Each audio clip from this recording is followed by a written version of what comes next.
إن الله وملائكته يصلون على النبي يا أيها الذين آمنوا صلوا عليه وسلموا تسليما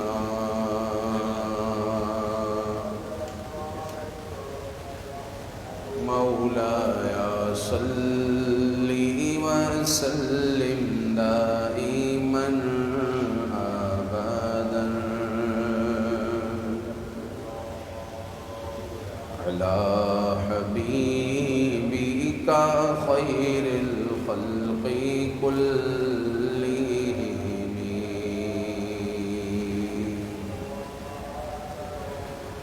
محمد سيد الكونين والثقلين والفريقين من عرب ومن عجم يا ربي بالمصطفى بلغ مقاصدنا يا ربي بالمصطفى بلغ مقاصدنا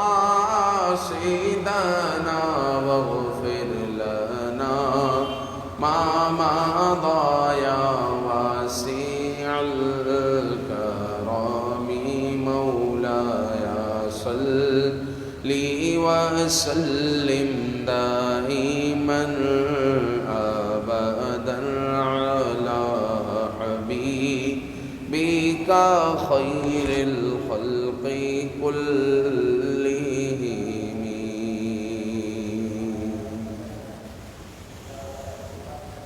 الحمد لله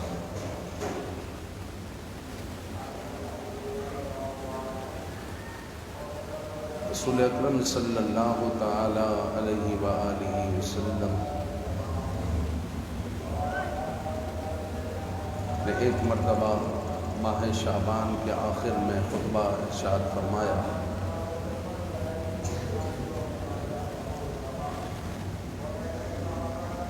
اے لوگو تمہارے پاس عظمت والا برکت والا مہینہ آیا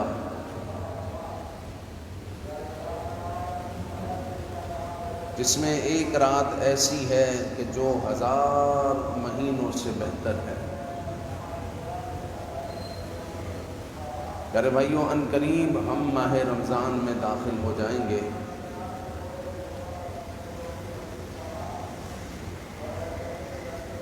اور ماہ رمضان المبارک کے بارے میں جب قرآن مجید میں ذکر ہوا تو روزوں کے ساتھ ذکر ہوا کہ اے لوگوں تم پر روزے فرض کیے گئے جیسے کہ اور لوگوں پر پچھلوں پر فرض کیے گئے تاکہ تم متقی ہو جاؤ، پرہیزگار ہو جاؤ۔ اور قرآن مجید میں جب ماہ رمضان کا ذکر ہوا تو قرآن نے کہا شہر رمضان الذی انزل فیہ القرآن، رمضان تو وہ مہینہ ہے جس میں قرآن نازل ہوا۔ اور قرآن نے کہا انا انزلناہ فی لیلۃ القدر، کہ بے شک ہم نے قرآن نازل کیا لیلۃ القدر میں۔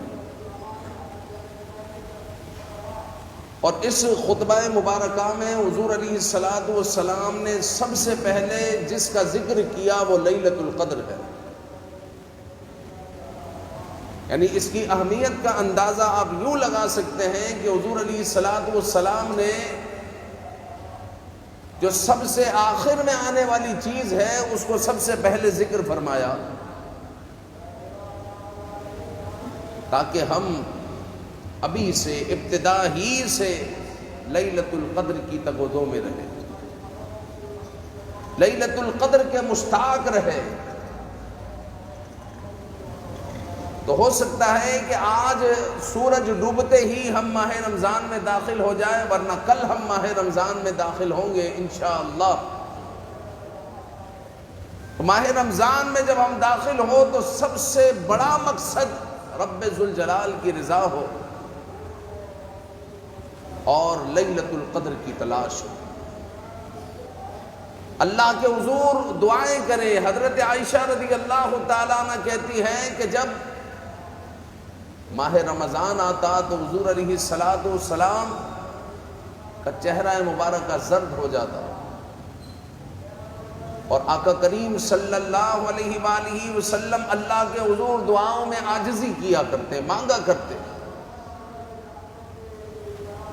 تو ماہ رمضان سے متعلق حضور نے فرمایا اس میں ایک رات ایسی ہے جو 1000 مہینوں سے بہتر ہے، وہ لیلۃ القدر ہے۔ ہمیں نہیں پتا کہ پیارے بھائیوں وہ لیلۃ القدر کون سی رات ہوگی، وہ 21 ہوگی یا 23 ہوگی یا 25 ہوگی، 27 ہوگی، 29 ہوگی، ہمیں نہیں پتا، لیکن ابھی سے ہماری نیت ہو کہ میں کوشش کر کر ہر رات اللہ تعالیٰ کی عبادت میں گزاروں۔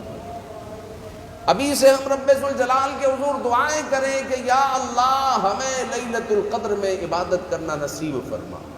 لیلۃ القدر تو سب کو ہی نصیب ہوگی، لیکن عبادت کرنا نصیب فرما۔ ہر آدمی لیلۃ القدر سے گزرے گا،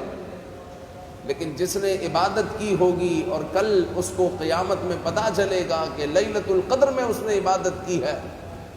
تو اس کی خوشی کی کوئی انتہا نہیں ہوگی۔ سرکار دو عالم صلی اللہ علیہ وسلم نے فرمایا ایک رات ایسی ہے جو 1000 مہینوں سے بہتر ہے،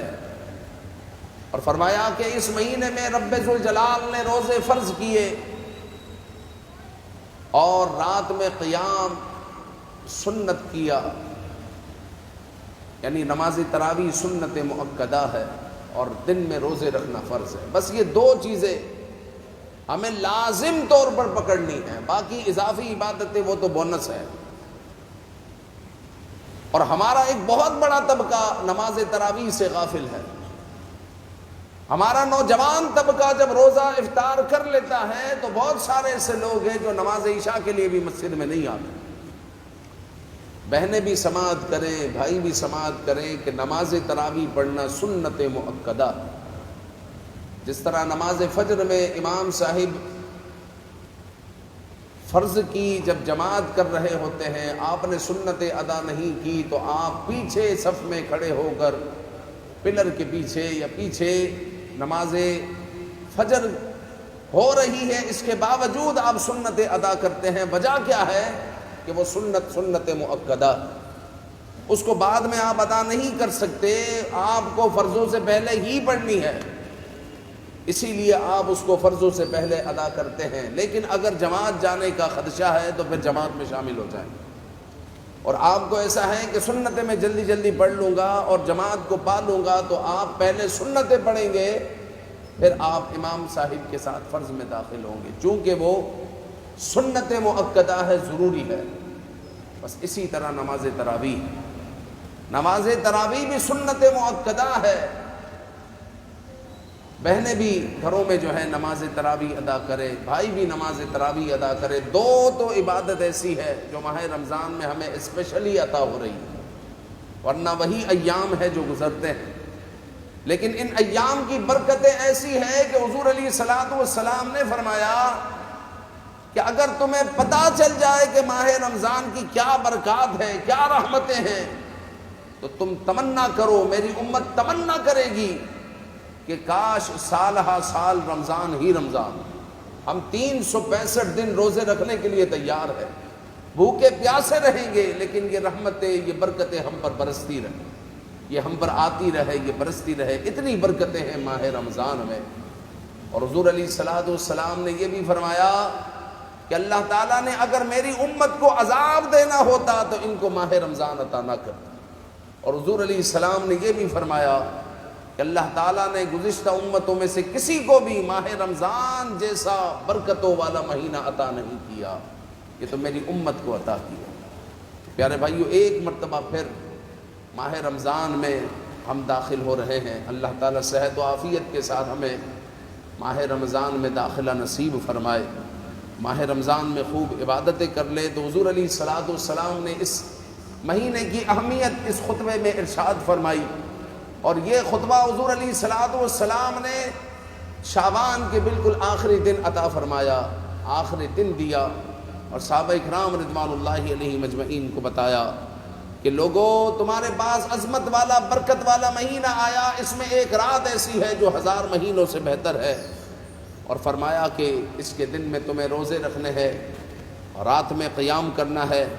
اور فرمایا جس نے اس میں کوئی نیکی کی اللہ تعالیٰ اس کو فرض کے برابر ثواب عطا فرمائے۔ فرض کا بہت بڑا گریڈ ہوتا ہے، اور ایک بندہ نیکی کرے، ایک نیکی کرے، نفل کام کرے تو اللہ تعالیٰ اس کو فرض کے برابر ثواب عطا فرماتا ہے، اور فرمایا جس نے فرض ادا کیے تو گویا کہ اس نے 70 فرض ادا کیے، گویا کہ اس نے 70 فرض ادا کیے۔ اس قدر رب ذوالجلال کی رحمت جوش میں ہوتی ہے، اور رب ذوالجلال جو ہے ایک فرض کے بدلے میں 70 فرضوں کا ثواب عطا فرماتا ہے۔ اور آقا کریم صلی اللہ علیہ وسلم نے یہ بھی فرمایا کہ یہ صبر کا مہینہ ہے، اور فرمایا یہ مواسات کا مہینہ ہے، یہ غمخواری کا مہینہ ہے، لوگوں کے غموں کو دور کرنے کا مہینہ ہے۔ آپ کے ارد گرد رشتہ داروں میں، آپ کے پڑوسیوں میں، اہل محلہ میں اگر کوئی غم زدہ ہو، کوئی غم والا ہو تو اس کے غموں کو دور کرے،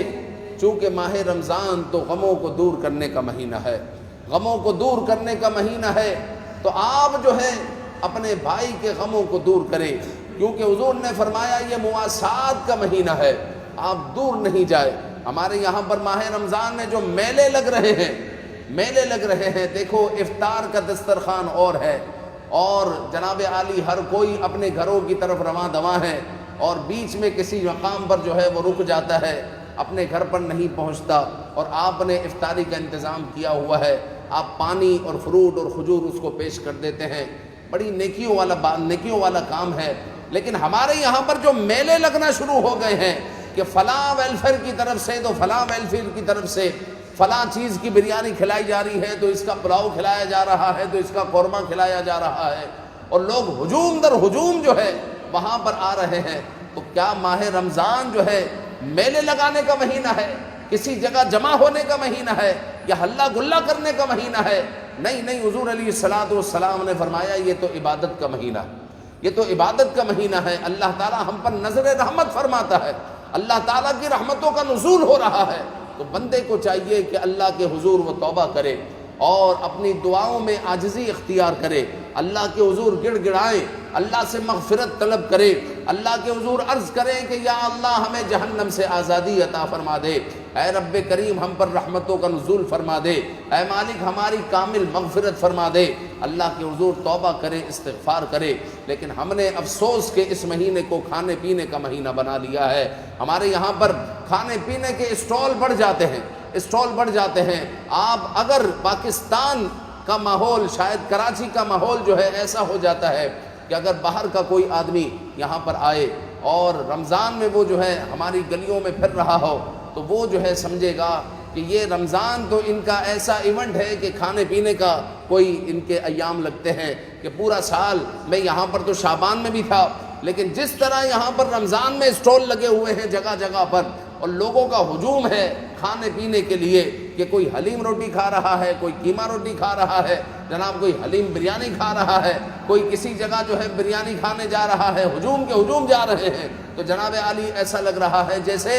ماہ رمضان کھانے پینے کا مہینہ ہو، یا ہم نے کھانے پینے کا مہینہ بنا لیا۔ ماہ رمضان تو حضور نے فرمایا صبر کا مہینہ ہے، اور صبر کا مطلب کیا ہے؟ ہر چیز سے صبر، اپنی خواہشات سے صبر، کھانے پینے سے بندے کو صبر کرنا ہے، اور بندے کا دل یہ کر رہا ہے لیکن بندے کو اس سے صبر کرنا ہے۔ بندے کا دل کرتا ہے کہ میں سو جاؤں، لیکن ماہ رمضان کی رحمتیں اور برکتوں کو یاد کرتے ہوئے اپنی نیند کو وہ پس پشت ڈال کر رب ذوالجلال کے حضور حاضر ہو جائے، عبادت میں دل لگائے، اور جناب علی وہ اللہ تعالیٰ کا ذکر کرے، اور وہ جو ہے اللہ تعالیٰ کا کلام پڑھے، کلام اللہ پڑھے، اور اپنے دل کو منور کرے۔ ماہ رمضان تو اس لیے ہے کہ ہم جو ہے اس کی برکتوں کو لوٹے، لیکن ہم نے اس کو کھانے پینے کا مہینہ بنا دیا، تو ہم جو ہے اپنی عادت و اطوار کو تھوڑا چینج کرے۔ یہ میں صرف رات کے راہی کو نہیں بول رہا، جو ہمارے رات کے راہی لوگ ہیں جو گھروں سے نکلتے ہیں کھا پی کر پھر کسی اسٹال پر جا کر بیٹھ جاتے ہیں، وہاں پر بھی کھا پی رہے ہیں۔ عام دنوں میں وہ 2-3 ٹائم کھاتے ہیں، رمضان میں 5-5 ٹائم کھاتے ہیں، 5-5 ٹائم کھاتے، سحری کھائی، پھر افطاری کھائی، پھر تراویح کے بعد گھر پر گئے پھر کھایا، پھر دوستوں کے ساتھ پھر گئے رات کو پھر کہیں پر کھا لیا، پھر سحری میں پھر دسترخوان پر بیٹھے ہوئے ہیں۔ چار چار پانچ پانچ مرتبہ کھا رہے ہیں، تو ایسا لگا جیسے یہ کھانے پینے کا مہینہ ہے۔ یہ کھانے پینے کا مہینہ نہیں ہے، بلکہ اپنے نفس کو مارنے کا مہینہ ہے۔ قرآن نے جب روزوں کا ذکر کیا تو کہا لعلکم تتقون، تاکہ تم متقی ہو جاؤ، تاکہ تم پرہیزگار ہو جاؤ۔ اور ہم نے جو ہے اس کو کھانے پینے کا مہینہ اس طرح بھی بنا لیا کہ ہمارے گھروں کی عورتیں جو ہے دوپہر 2 بجے سے یا صبح فجر سے کوئی ایسا آئٹم رات بنانا ہے اگر افطار میں کہ اس کو مسالہ چڑھانا ہے اور جناب علی اس کے لیے وقت درکار ہے، تو صبح فجر سے تیاریاں ہو رہی ہیں، دوپہر سے تیاریاں ہو رہی ہے، اور افطار کا وقت قریب آ رہا ہے، ان کے ہاتھ چل رہے ہیں، اور عصر کی نماز بھی مکروہ وقت میں داخل ہو چکی ہے، بھاگ کر وہ بڑی مشکل سے عصر کی نماز ادا کر رہی ہے۔ ان عورتوں کو بھی جو ہے چھٹی دے، خدا را چھٹی دے، اور عورتوں کو بھی آپ کہیں کہ ہماری طرف سے آپ لوگوں کو بالکل چھٹی ہے، آپ جو ہے یہ جو اتنی کوششیں کرتی ہیں، اتنی تکلیفیں کرتی ہیں، اس کو ختم کریں۔ ماہ رمضان کھانے پینے کا مہینہ نہیں ہے، ماہ رمضان اس لیے نہیں ہے کہ ہم افطار میں جو ہے بہت زبردست کھانے بنائیں، ہم زبردست پکوان ہو، جنا چاٹ بھی ہو تو سموسی بھی ہو تو پکوڑے بھی ہو، اور جناب علی مرغیوں کو بھی تل کر آپ کے سامنے رکھا جائے اور طرح طرح کے پکوان آپ کے سامنے ہو، اس لیے روزہ رکھا، اس لیے ماہ رمضان ہے؟ نہیں، اس لیے نہیں ہے۔ گھر والوں کو ریلیف دے، عورتوں کو ریلیف دے، اور عورتوں کو کہیں ماہ رمضان عبادت کا مہینہ ہے، افطار کے وقت جو بھی اللہ تعالی ہمیں دے گا، کھجور اور فروٹ، ہم اس سے افطار کر لیں گے، اور جس طرح پورا سال کھانا کھاتے ہیں بس آپ کھانا بنا لیں اور ہم کھانا کھا لیں گے، ہم نماز کے بعد یا تراویح کے بعد کھانا کھا لیں گے، اور اس طرح ہمارا ماہ رمضان بسر ہوگا۔ لیکن ہم لوگوں نے اس کو کھانے پینے کا مہینہ بنا لیا، اور ہماری عورتیں خاص طور پر بیچاریاں 4 6 گھنٹے تک کھانے پینے میں لگی رہتی ہیں، ان کا قرآن بھی جو ہے رہ جاتا ہے، یا اگر تفسیر پڑھنا چاہتی ہے وہ بھی رہ جاتی ہے، عبادت کرنا چاہتی ہے تو وہ بھی رہ جاتی ہے۔ تو یہاں پر مردوں نے کردار ادا کرنا ہے، اور اپنی عورتوں کو ریلیف دے، اور ان کو کہیں ہفتے میں 1 دن، اگر وہ ضد کرے، وہ کہیں نہیں اتنا تو ہونا چاہیے، تو اپنی عورتوں سے کہیں کہ ہفتے میں 1 دن آپ تکلیف کرنے چلیں، آپ جمعے کو تکلیف کر لیں، یا پھر آپ اتوار کو رکھ لیں، اتوار کو ساری فیملی ہوتی ہے تو آپ اتوار کو یہ تکلیف کر لیں، باقی آپ اللہ تعالیٰ کی عبادت کریں، باقی جس طرح پورا سال ہم کھاتے ہیں اس طرح کھا لیں گے، اور آپ کو مکمل طور پر ریلیف ہوگا۔ اب اللہ تعالیٰ کی عبادت کریں۔ ماہ رمضان اس لیے نہیں آیا کہ ہم طرح طرح کے پکوان کھائیں اور طرح طرح کے پکوان پکائیں اور سارا وقت اسی میں صرف کر دیں، یہ کوئی عقل مندی نہیں ہے۔ تو آقا کریم صلی اللہ علیہ وآلہ وسلم نے جب ماہ رمضان کا ذکر فرمایا تو حضور علیہ الصلوۃ والسلام نے اس میں کھانے پینے کا ذکر نہیں فرمایا، عبادتوں کا ذکر فرمایا۔ اس میں کسی نے ایک نیکی کی تو گویا کہ اس نے فرض ادا کیا، اور جس نے فرض ادا کیا گویا کہ اس نے 70 فرض ادا کیے۔ اور حضور علیہ السلام نے یہ بھی فرمایا کہ یہ صبر کا مہینہ ہے، حضور نے یہ بھی فرمایا کہ یہ مواسات کا مہینہ ہے، غم خواری کا مہینہ ہے، ایک دوسرے کے غموں کو دور کرنے کا مہینہ ہے۔ اپنے مسلمان بھائی کو دیکھے کہ کوئی غم زدہ ہو تو اس کے غم کو دور کرے، اس کی جو ہے اس کی اگر کوئی ضرورت ہے تو اس کو پوری کرے۔ اگر کوئی بیوہ خاتون ہے، یتیم بچے ہیں، کوئی ایسا نادار آدمی ہے جو جاب لیس ہو چکا ہے، جس کے پاس کھانے کو نہیں ہے، مفلس ہے، تو ہمیں کسی دور جگہ پر کسی ویلفیئر میں جانے کی کوئی ضرورت نہیں ہے، ہمارے پاس وہ بندہ موجود ہے تو ہم عزت کے ساتھ اس کو عطا کریں، اس کو عطا کرے۔ آپ کچھ نہیں عطا کر سکتے، اپنا فطرہ دے دے، آپ اپنی زکوٰۃ اس کو دے دے، یا پھر جو ہے آپ خیرات جو ماہ رمضان میں نکالتے ہیں آپ اس کو وہی دے دے، تحفہ کہہ کر دے دے، لیکن آپ پہلے قریب والوں کی مدد کریں۔ الحق للقریب ثم للبعید،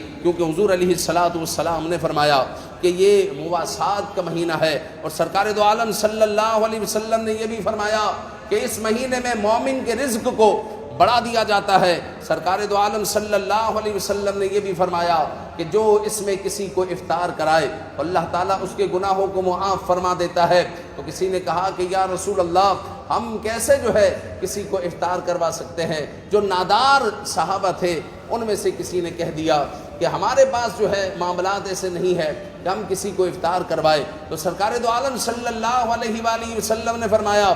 افطار سے مراد تو یہ ہے کہ اگر کوئی ایک گھونٹ پانی سے بھی افطار کرا دے تو اللہ تعالیٰ اس کے گناہوں کو معاف فرما دیتا ہے، اور اگر کسی کو کوئی پیٹ بھر کر کھانا کھلائے تو اللہ تعالیٰ اپنی عطا سے جو ہے میرے حوض کوثر سے اس کو عطا کرے گا، پلائے گا، پھر وہ کبھی بھی پیاسا نہیں ہوگا، پھر وہ کبھی بھی پیاسا نہیں ہوگا، اللہ کی اس پر اتنی رحمتیں ہوں گی۔ تو پیارے بھائیوں، ماہ رمضان ایک مرتبہ پھر ہمارے درمیان ہوگا، تو ماہ رمضان سے پہلے ماہ رمضان کی ہم پلاننگ کر لیں کہ کل ہو سکتا ہے یا آج ہو سکتا ہے کہ سورج ڈوبتے ساتھ ہی ہم ماہ رمضان میں داخل ہو جائے۔ تو ماہ رمضان کی ہماری پلاننگ یہ ہو کہ ذوق و شوق کے ساتھ نماز تراویح کے لیے حاضر ہو جائے، نمازوں کے لیے حاضر ہو جائے۔ کوشش ہو کہ پورا رمضان پہلی صف نہ چھوٹے، پہلی صف نہ چھوٹے، پہلی صف میں نماز پڑھنے کی کوشش کرے۔ اور مزید یہ ہے کہ تراویح ذوق و شوق کے ساتھ ادا ہو، کہ ہمارا نوجوان طبقہ جو ہے تراویح سے دور جا رہا ہے، ذوق سے شوق سے نماز تراویح کے لیے حاضر ہو اور تراویح پڑھے۔ اور نماز تراویح کے بعد ہماری مسجد میں بھی خلاصہ قرآن ہوگا، مختصر 8-10 منٹ کا جو ہے یہ درس ہوگا کہ آج جو ہم نے قرآن مجید کی تلاوت کی ہے، ہمارا رب جو ہے ہمیں کیا پیغام عطا فرماتا ہے، رب کیا فرماتا ہے، اس بارے میں مختصر گفتگو ہوگی اور پھر وتر ادا کیے جائیں گے۔ اس طرح جو ہے جس مسجد میں ہوتا ہے وہاں پر آپ شرکت کریں۔ اور ماہ رمضان میں تراویح ایسے حافظ کے پیچھے پڑھے کہ کچھ سمجھ آتا ہو، غلطی آتی ہے کوئی بات نہیں، یاد رکھے جو آہستہ پڑھے گا اس کی غلطی آئے گی، آ سکتی ہے، ضرور نہیں آ سکتی ہے۔ تیز پڑھنے والے کی غلطی کم آتی ہے کیونکہ تیزی سے نکل جاتا ہے۔ اچھا، لوگ سمجھتے ہیں تیز یہ پڑھ رہا ہے تو یہ تیز حافظ ہے، ایسی کوئی بات نہیں، بلکہ تیز پڑھنے والے کئی ایسے لوگ ہیں کہ جس سے اللہ رب العزت ناراض ہو جاتا ہے۔ وجہ یہ ہے کہ وہ قرآن کی بے حرمتی کرتے ہیں۔ تو قرآن کی بے حرمتی کرنے والے کی حوصلہ افزائی ہرگز نہ کرے، بلکہ ایسے بندے کے پیچھے نماز پڑھے، نماز تراویح، کہ جس کے پیچھے قرآن سمجھ آئے، قرآن سمجھ آئے، پھر قرآن کے پیغام کو بھی آپ سماعت کریں۔ یہ آپ کا رمضان کی پلاننگ شروع ہو رہی ہے، نماز تراویح سے آپ کی پلاننگ شروع ہوگی۔ گھر پر جائیں، گھر والوں کو تھوڑا وقت دیں، پھر وقت مناسب پر سو جائیں۔ پھر آپ جب سحری کے لیے اٹھیں گے تو وہ وقت تہجد ہوگا، وہ تہجد کا وقت ہوگا، اور تہجد کی نماز پڑھنے کی اللہ رب العزت اب آپ کو سعادت عطا فرما رہا ہے۔ تو کوشش کریں کہ پورا رمضان نماز تہجد آپ کی قضا نہ ہو، نماز تہجد قضا نہ ہو، کیونکہ اللہ رب العزت کو نفل نماز میں سب سے عزیز نماز، سب سے پسندیدہ نماز تہجد ہے، نماز تہجد ہے۔ حضور علیہ الصلوۃ والسلام کی کبھی نماز تہجد قضا نہیں ہوتی، اور بعض روایتوں کے مطابق حضور پر نماز تہجد فرض تھی، امتی جو ہے یہ پڑھے تو نفل ہے۔ تو نماز تہجد حضور علیہ الصلوۃ والسلام کی محبوب نماز تھی، تو ہم بھی کوشش کریں کہ نماز تہجد ہم ادا کریں، اور یہ بہترین موقع ماہ رمضان میں ہمیں مل رہا ہے۔ پھر نماز فجر کے لیے ہم جائیں، پہلی صف ہماری کسی نماز میں نہ چھوٹے، ہر نماز کے بعد کچھ نہ کچھ ذکر و اذکار اپنے اوپر لے، قرآن مجید کی تلاوت کریں۔ اور اس بار اگر ہر بار آپ پورا قرآن یا آپ 2 قرآن مجید رمضان میں پڑھتے تھے تو اس مرتبہ آپ 10 بارے پڑھیں، کوئی بات نہیں، لیکن کوشش کریں کہ اللہ رب العزت قرآن میں کیا فرما رہا ہے اس کو سمجھ کر پڑھیں، اللہ رب العزت کیا فرما رہا ہے اس کو سیکھ کر پڑھیں، قرآن کو سیکھ کر پڑھیں، اگرچہ 10 پارے ہی پڑھیں، لیکن تفسیر پڑھنی ہے کسی سنی عالم دین کی، کسی عاشق رسول کی۔ جس طرح آپ صراط الجنان لے سکتے ہیں، نور العرفان لے سکتے ہیں، خزائن العرفان لے سکتے ہیں، ضیاء القرآن لے سکتے ہیں، تبیان القرآن لے سکتے ہیں، تبیان الفرقان لے سکتے ہیں۔ یہ سنی علماء کی جو ہے تفاسیر ہے، اردو تفاسیر ہے، آسان تفاسیر ہے۔ یہ تفسیر جو ہے افہام القرآن، بہترین جو ہے یہ تفسیر ہے، مختصر تفسیر ہے افہام القرآن، آپ کو جو ہے یہ مکتبۃ المدینہ میں مل جائے گی، ایک ہی جلد پر ہے، یہی آپ لے لیں، 4 کلر میں ہے، اور آپ ٹاپک کے حساب سے اس کو جو ہے آپ دیکھ سکتے ہیں، بہترین تفسیر ہے، اسی کو اپنے مطالعے میں رکھ لیں۔ آپ جو ہے رمضان میں پورا قرآن نہ پڑھے، آپ آدھا قرآن پڑھ لیں، لیکن کوشش کریں کہ ایسے پڑھیں کہ میرا رب کیا فرماتا ہے اس کو سمجھ کر اور اس کو سیکھ کر پڑھے۔ اللہ رب العزت ہمیں عمل کی توفیق عطا فرمائے، ماہ رمضان کی خوب برکتیں عطا فرمائے، آمین بجاہ النبی الامین صلی اللہ علیہ وآلہ وسلم۔